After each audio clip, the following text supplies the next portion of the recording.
بسم اللہ الرحمن الرحیم۔ دعا سے زیادہ کوئی وظیفہ مؤثر نہیں ہے۔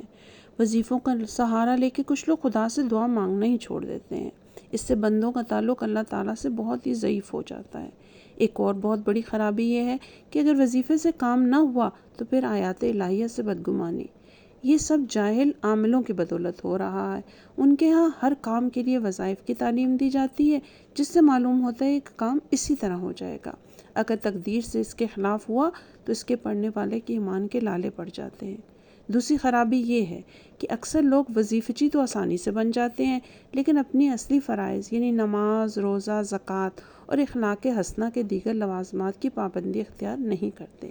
یہ ایسا ہی ہے جیسے موٹر کار میں پٹرول ڈالے بغیر اسے چلانے کی کوشش کی جائے، یا جھاڑ جھنکار صاف کیے بغیر زمین میں گندم کے بیج بکھیر دیے جائیں۔